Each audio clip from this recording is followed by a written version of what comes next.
प्रणाम दोस्तों। स्वागत है आपका मेरे इस YouTube चैनल साहित्य सागर में। दोस्तों, आज मैं आपके लिए लेकर आई हूँ मालती जी जोशी की लोकप्रिय कहानियों की श्रृंखला में उनकी एक बहुत ही लोकप्रिय कहानी, पहली बार। दिव्या और उसके पापा फटाफट सीढ़ियाँ चढ़ गए थे। उनके पीछे पीछे सामान लेकर चढ़ता हुआ होटल का पोर्टर भी नज़रों से ओझल हो गया था।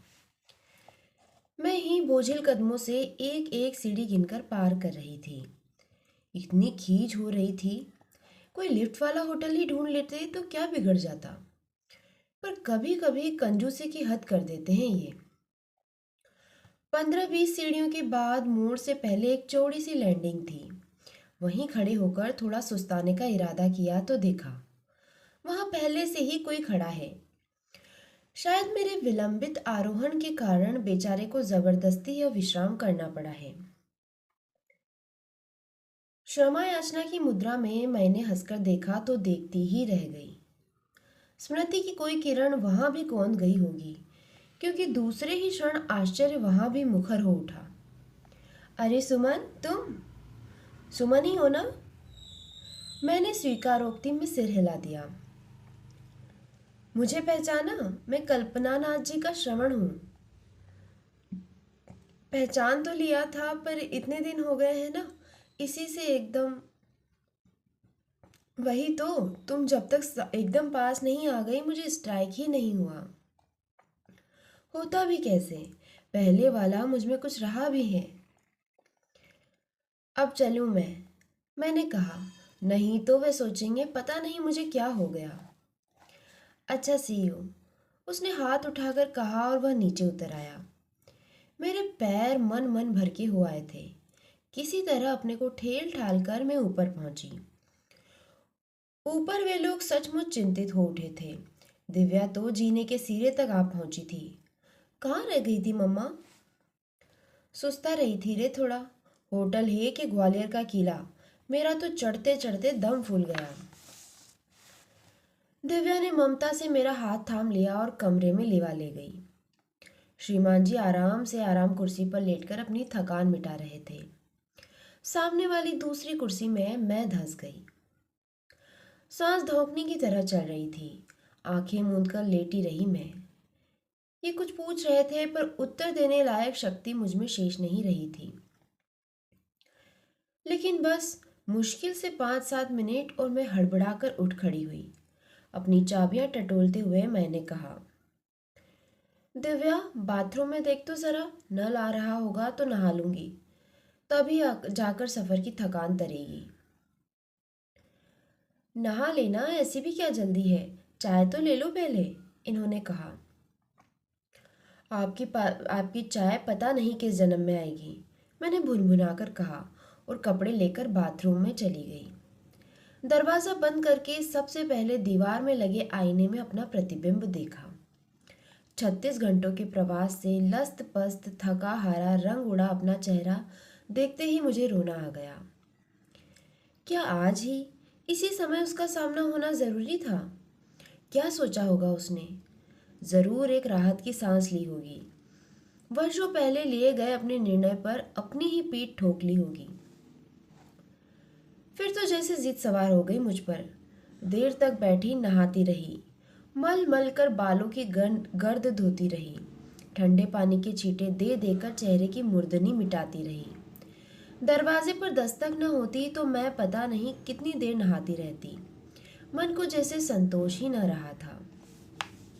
बाहर आकर देखा, चाय आ चुकी थी और सब लोग मेरा ही इंतजार कर रहे थे। मैं सीधे ड्रेसिंग टेबल के सामने जा बैठी और कहा, देवी जरा कंघा तो देना। चाय तो पी ली होती, पहले ही ठंडी हो रही है, इन्होंने कहा। बस 1 मिनट में आई, देर ही कितनी लगती है, मुट्ठी भर तो बाल है, कोई आ जाए तो कितना खराब लगता है। कोई नहीं आता बाबा, मैंने कल के लिए लिखा है। एक दिन पहले आने का उद्देश्य इतना ही था कि सफ़र की थकान मिट जाएगी, इसलिए अव्वल तो कोई आएगा नहीं, और भूले भटके आ भी गया तो वे लोग दिव्या को देखेंगे, तुम्हें नहीं। तो मैं भूतनी सी बैठी रहूं, मैंने कहा और कंघा उठाकर फेंक दिया। ये उठकर पास चले आए। एक प्याली में चाय उड़ेलकर जबरदस्ती मेरे होठों से लगाते हुए बोले, बेकार स्मार्ट बनने की कोशिश मत करो। चाय पी लो पहले। बिना चाय के तुम्हारी हालत कैसी हो जाती है मैं खूब जानता हूँ। मजबूरन पीनी ही पड़ी। और सच कहूँ तो बड़ा अच्छा भी लगा। रेलवे स्टेशन की पनियल चाय पीते पीते ऊब गई थी मैं। हमारी मान मनोबल शुरू होते ही दिव्या समझदारी से बाथरूम में खिसक गई थी, इसलिए इनकी नज़रों में छिपी शरारत भरी हंसी को चुपचाप झेल गई मैं। मन सचमुच हल्का हो आया था। उसी प्रसन्न मुद्रा में मैंने गुनगुनाते हुए अपनी केश सज्जा पूरी की, मुनासिब सा मेकअप किया और सूटकेस खोलकर बैठ गई। क्या पहनूं कुछ समझ नहीं आ रहा था। 2-3 दिन की ही बात थी, इसलिए ज़्यादा साड़ियाँ लाई नहीं थी। जो इन्हीं गिनी लाई थी वे भी सेंसर होकर आई थी।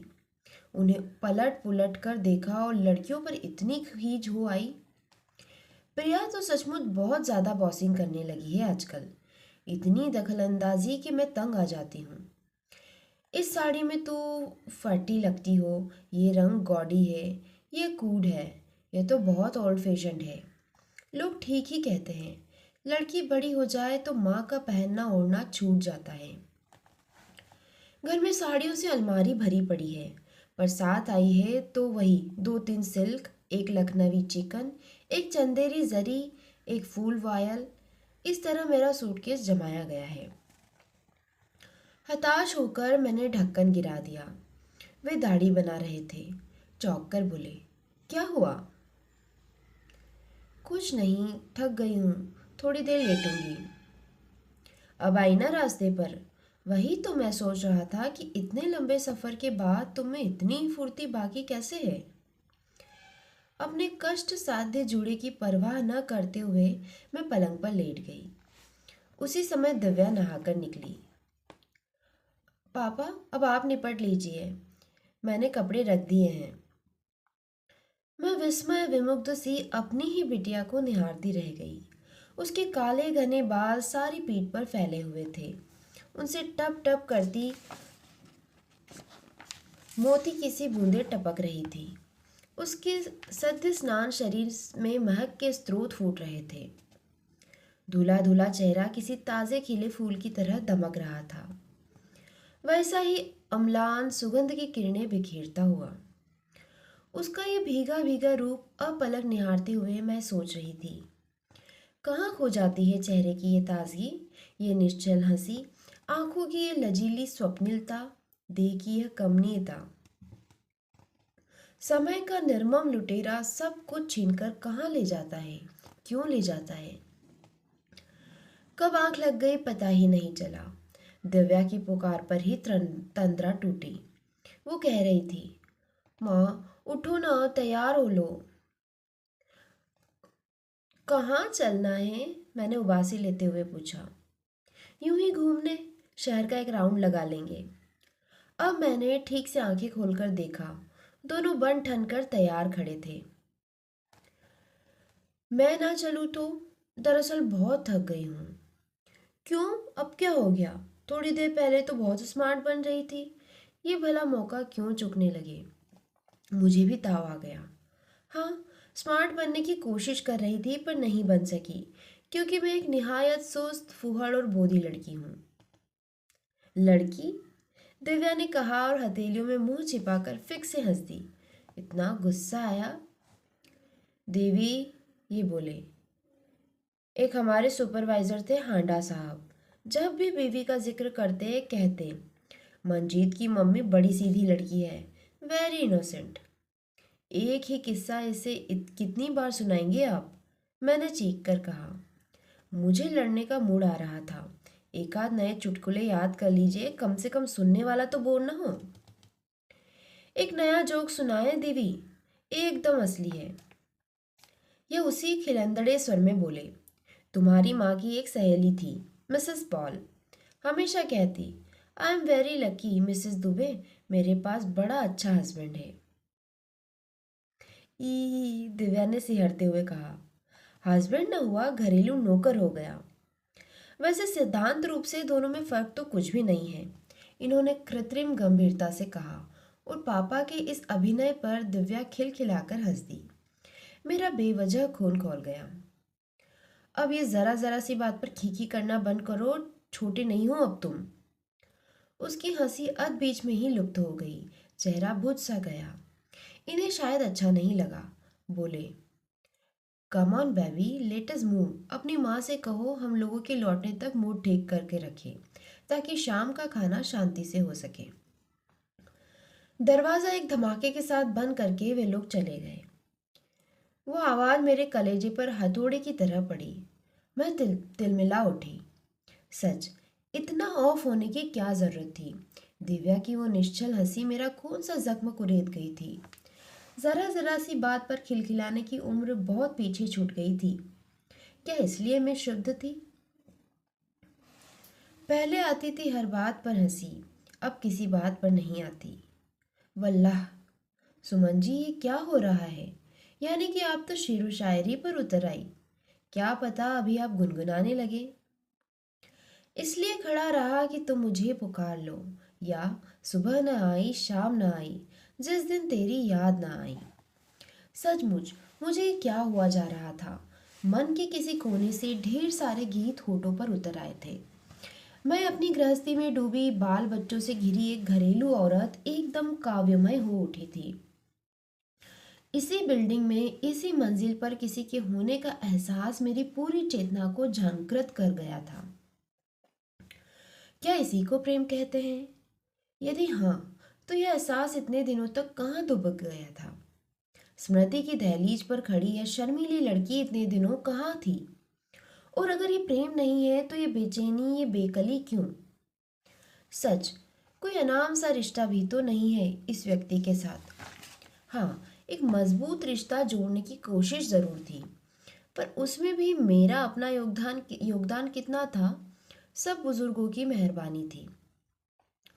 उन दिनों छोटे चाचा पढ़ने के लिए हम लोगों के पास आ गए थे। उन्हीं से पता चला कि सहपाठियों में एक कल्पना नाथ जी का लड़का भी है, बड़ा होनहार, बड़ा सुदर्शन। तब तक कल्पना नाथ जी का नाम भर सुना था। वो बाबूजी की टक्कर के ही फौजदारी वकील थे। चाचा जी की सूचना के साथ वह नाम, वह परिवार एकदम विशेष हो उठा। फिर तो योजनाबद्ध तरीके से परिचय बढ़ाया जाने लगा। आए दिन घर पर उत्सव, कोई आयोजन होने लगा। और कोई आए ना आए पर चाचा जी के दोस्तों को जरूर न्योता जाता। मुझसे स्पष्ट रूप से किसी ने कुछ नहीं कहा था, पर बड़े बूढ़ों की फुसफुसाहटें और छोटों की ठिठोलियां अनकहे बहुत कुछ समझा जाती थी। अनजाने ही एक कल्पना लोक रच लिया था मैंने। सपनों का एक संगमरमरी मंदिर बना लिया था और देवता की प्राण प्रतिष्ठा भी कर दी थी। अब सोचती हूँ तो हंसी आती है, पर उस समय तो यही सबसे बड़ा सच बन गया था। कितने बड़े अंतराल के बाद मेरा यह किशोर सपना मुझसे टकरा गया है, इस आवेग के साथ कि एकदम लड़खड़ा गई हूँ मैं। जैसा कि तय था, हम लोगों ने गिरिजा शंकर जी के यहाँ अपने आने की सूचना दूसरे दिन फोन पर दी। छूटते ही उन्होंने हमें दोपहर के खाने का निमंत्रण दे डाला। मुझे तो बड़ा संकोच हो रहा था, पर ये बोले, ये ठीक रहा, जितनी देर रहेंगे घर परिवार को उतने ही इत्मीनान से देख सकेंगे। ड्राइंग रूम कर्टसी तो कोई भी निभा ले जाता है। लगभग 10 बजे हम लोग तैयार होकर नीचे उतरे। सड़क पर वाहनों का रेला सा गुजर रहा था। दफ्तर की आपाधापी थी। ऐसे में अपने लिए खाली रिक्शा खोजना मुश्किल लग रहा था। वे लोग बेचारे कार भेजने को कह रहे थे। हम ही लोगों ने सौजन्यवश मना कर दिया। अब पछतावा हो रहा था। तभी एक टैक्सी जैसे हमारी ही बुलाहट पर सामने आकर रुकी। उतावली में हम लोग आगे बढ़े ही थे कि देखा, कैमरा, वाटर बोतल आदि से लदा फदा एक जोड़ा उसमें बैठा हिसाब चुकता कर रहा था। ठीक तो है, लोग इतनी दूर आते हैं तो घूमने के लिए। मेरी तरह कमरे में दफन होने के लिए कोई नहीं आता। Good morning everybody. एकदम चौंक पड़ी। कल से उन्हीं के बारे में सोच रही थी और अब सामने देखकर भी पहचान नहीं पाई। गॉगल्स लगाए, स्पोर्ट शूज पहने वो एकदम अजनबी लग रहे थे। साहब बहादुर से हमारा परिचय नहीं कराओगी सुमन? एक बार फिर चौंक पड़ी मैं, और फिर औपचारिकताओं का दौर शुरू हो गया। पर मेरा मन उनमें कहीं नहीं था। मैं तो मुग्ध होकर उस चंपावर्णी महिला को देख रही थी जो उसकी बगल में खड़ी थी। कितने स्मार्ट, कितने युवा लग रहे थे दोनों। समय का कारवां जैसे उन्हें बिना छुए ही गुजर गया था। नीता, सुमन के पिताजी और डैडी कॉलीग्स थे। They very very good friends, उन्होंने परिचय कराया था। टैक्सी में बैठते हुए मेरे कानों में यही वाक्य गूंज रहा था। उसमें और भी बहुत सा मैंने मन से जोड़ लिया। जानती हो नीता, इन लोगों ने तो बकायदा मेरे लिए जाल बिछा दिया था। फंस ही जाता मैं, हिम्मत से बच गया। डैडी ने कहा, बेटा बचना हो तो उड़नछू हो जाओ। बस इंग्लैंड भाग गया मैं। इसकी शादी के बाद ही लौटा हूँ। मन एकदम कैसा तो हो आया था, क्योंकि ये सारी बातें मेरी कल्पना की उपज नहीं थी। मैंने अपने कानों से सब कुछ सुना था। श्रवण की विलायत से लौटने पर कल्पना नाथ जी ने एक बड़ी सी पार्टी दी थी। संयोग से उन दिनों मैं भी वहीं थी। वहीं सब सुना था। श्रीमान जी दोस्तों के बीच बैठे सारा किस्सा सुना रहे थे, और मित्र मंडली हंस हंसकर दाद दे रही थी। वह हंसी कितने दिनों तक कलेजे में शूल सी चुभती रही। गिरिजा शंकर जी का परिवार देखकर मन प्रसन्न हो गया। जितना सुंदर घर था, उतनी ही सुरुचिपूर्ण साज सज्जा थी। जैसे सुसंस्कृत बच्चे थे, वैसी ही शालीन बहुएं। जैसे सौम्य वह स्वयं थे, वैसी ही मृदु भाषिणी उनकी पत्नी थी। यद्यपि वो अपंग थी, और इसलिए दिव्या को लेकर हमें आना पड़ा था। पर घर के अनुशासन पर उनकी पकड़ मजबूत थी। अपने पंगुत्व को उन्होंने बड़ी दिलेरी के साथ स्वीकार लिया था। बिस्तर पर बीतने वाली अपनी जिंदगी को उन्होंने व्यर्थ नहीं होने दिया। उसका सदुपयोग ज्ञानार्जन के लिए किया था। बड़ी ही बहुश्रुत महिला थी। दिव्या को पास बैठाकर उन्होंने इतने प्रश्न पूछ डाले कि मैं तो घबरा गई थी। पर लड़की जरा भी नहीं झिझकी। सभी प्रश्नों के बड़ी विनम्रता से उत्तर दिए उसने, और मैंने राहत की सांस ली। लक्ष्मी और सरस्वती का दुर्लभ संगम उस घर में देखने को मिला। तीनों लड़के इंजीनियर थे और अपना कारोबार संभाल रहे थे। छोटा जिसके लिए हम गए थे, यूनिवर्सिटी का गोल्ड मेडलिस्ट था। अपनी लड़की के लिए जैसे घर भर की कल्पना हम लोगों ने की थी, यहाँ वह सब कुछ था। मन ही मन हमने मेहता साहब को लाख लाख धन्यवाद दे डाले। न वो बताते, न हमें पता चलता कि यहाँ इतनी दूर हैदराबाद में अपनी जाति बिरादरी का ऐसा हीरे से लड़का कुंवारा बैठा हुआ है। दिन भर बहुत अच्छे ढंग से बीता। उनके सौजन्य और आतिथ्य ने हमें अभिभूत कर दिया। लौटकर दिव्या के आग्रह पर एक फटीचर फिल्म भी देख डाली। फिर भी मेरा मूड खराब नहीं हुआ। दूसरे दिन सारी दोपहर सालारगंज म्यूजियम देखते रहे। उस विश्वविद्यालय संग्रहालय को देखते हुए भी मेरा मन दिव्या की शादी की तैयारियों में डूबा रहा। इस आयोजन के सामने दुनिया की सारी चीजें महत्वहीन हो उठी थी। 4 बजे हम लोग होटल लौटे। आते ही ये बोले, सुनो, बगल वालों को चाय पर बुला लेते हैं। बगल वाले कौन? वही तुम्हारे श्रवण भैया। न वे मेरे कोई लगते हैं, न उन्हें चाय पर बुलाने की जरूरत है। मैंने दो टूक फैसला सुना दिया। खैर, तुम्हारे कोई ना सही, पर सुबह मैं उनके यहाँ कोल्ड ड्रिंक पीकर आया हूँ। Courtesy demand. तो बुला लीजिए। पूछने का नाटक क्यों करते हैं? आपको तो बस भीड़ इकट्ठा करने से मतलब है। घर हो या बाहर, कोई फर्क नहीं पड़ता, मैंने बेवजह उखड़ते हुए कहा। आखिरकार दिव्या को निमंत्रण लेकर उन लोगों के पास भेज ही दिया। सबसे पहले तो मैंने बिखरा कमरा ठीक किया। ये नाश्ते का ऑर्डर देने चले गए और मैं सूटकेस खोलकर बैठ गई। वही इन्हीं गिनी साड़ियां मेरा मुंह चिढ़ा रही थी। दिव्या की अटैची से चुपचाप चटक रंग की शिफॉन निकाल लाई। उसे गोद में लेकर आईने के सामने बैठी अपना थका थका चेहरा निहारती रही। फिर एकाएक विचार उठा, मैं इतनी उठापटक क्यों कर रही हूँ? जब ये शरीर इतना बेडौल नहीं था, चेहरा ऐसा कांतिहीन नहीं था, बालों में ये चांदी के तार नहीं थे, तब भी तो ये शख्स नहीं रिझा था, फिर अब इतनी व्यग्रता क्यों? इस विचार के आते ही जैसा सारा तनाव समाप्त हो गया। एकदम हल्की हो आई मैं। रोज की तरह हाथ मुंह धोकर बैठ गई। साड़ी बदलने तक की जरूरत नहीं समझी। दिव्या जो गई तो उन लोगों को साथ लेकर ही लौटी। नाश्ता करते हुए उन्होंने कहा, हुसैन सागर देखने का प्रोग्राम था, आप लोग भी चलिए ना, मजा आएगा। हम लोग तो थक गए हैं, ये बोले।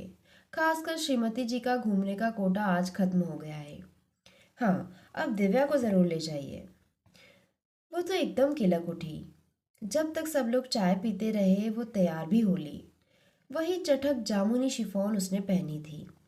उस पर ऐसी फब रही थी कि लगा कहीं मेरी ही नजर न लग जाए उसे। उन लोगों को बेकार में बोर करने की क्या जरूरत थी? मैंने अपनी खीज इन पर उतारते हुए कहा। हुसैन सागर कहीं भागा तो नहीं जा रहा था?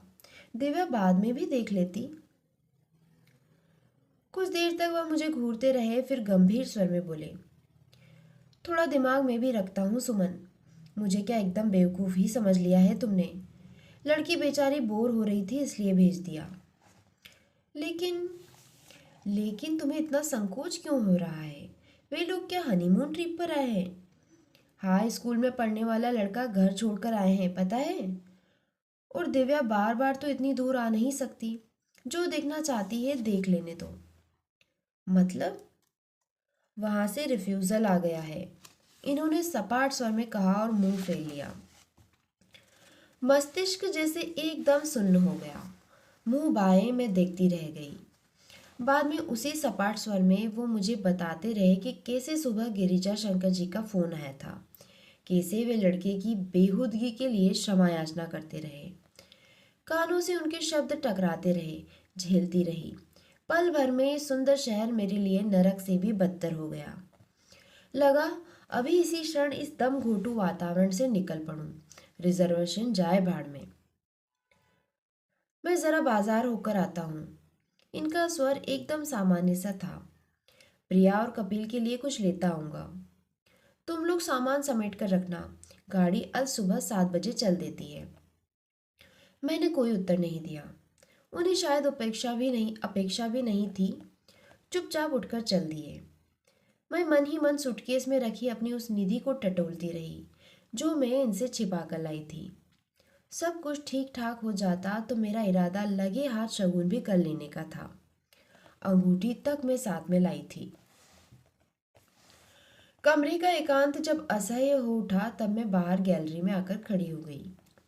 नीचे सारी सड़क रोशनी में नहा गई थी। बाजार इंद्रधनुषी प्रकाश किरणों से जगमगा रहा था। सभी तरह के वाहनों की रेलमपेल मची हुई थी। एकदम उत्सव का सा वातावरण था। खड़े खड़े पांव दुख आए थे, फिर भी मैं वहीं खड़ी साइन बोर्ड्स पढ़ती रही। कमरे की स्तब्धता में लौटने की हिम्मत नहीं पड़ी। लंबी प्रतीक्षा के बाद उनकी टैक्सी सामने आकर रुकी। श्रवण के साथ दिव्या को उतरते देखा और एक अजीब सा विचार मन में कौंध गया। उस दिन होटल की सीढ़ियां चढ़ते ही इसका सामना हो गया था। फिर गिरजा शंकर जी के यहाँ जाते हुए भी यह किसी अपशगुन की तरह सपत्नीक सामने पड़ गया था। मुझे तभी समझ लेना था। मेरे जीवन का पहला सपना था वो भी टूटा हुआ। दिव्या के सपने को कैसे सार्थक होने देता। Hi mama, you missed a lot. Divya कूदती फांदती सबसे पहले ऊपर चढ़ाई थी और चहक रही थी। इतनी प्यारी साइट थी माँ की उठने का मन ही नहीं हो रहा था। सनसेट तो इतना वंडरफुल था। सच मम्मा, आप लोगों को जाना चाहिए था। अरे तो इसमें इतना अफसोस करने जैसा क्या है? अगली बार मम्मी पापा को अपनी गाड़ी में ही सब जगह घुमा देना बस। सूरज तो अभी बहुत दिनों तक उगता डूबता रहेगा। ये आवाज़ श्रवण की थी। वे दोनों कब अब पास आकर खड़े हो गए पता ही नहीं चला। आश्चर्य तो ये हुआ कि उन्हें सारी बातें बताई किसने। दिव्या को देखा, एकदम लाल हो रही थी। हाय अंकल, आप तो बस। बेटे, मैंने शांत लेकिन दृढ़ स्वर में कहा, अंदर जाकर जरा सामान समेटना शुरू करो तो पापा आते ही हाय तौबा मचाने लगेंगे। बड़ी प्यारी लड़की है, उसके भीतर जाते ही नीता ने कहा। हाँ है तो, मैंने सूखी हंसी हंसकर कहा। अपना बच्चा अपने लिए तो प्यारा ही होता है, दूसरों को भी लगे तब ना। मतलब? मतलब वहां से इनकार आ गया है, मैंने हूबहू इसी तरह सपाट स्वर में कहा। क्या कह रही हैं? आखिर कौन सा नुस्ख देखा उन लोगों ने? श्रवण जी, मैंने गंभीरता से कहा, सौंदर्य की सबकी अपनी परिभाषा होती है, इसमें जिरह की गुंजाइश कहाँ है? मैं तो इतना गिल्टी फील कर रही हूँ।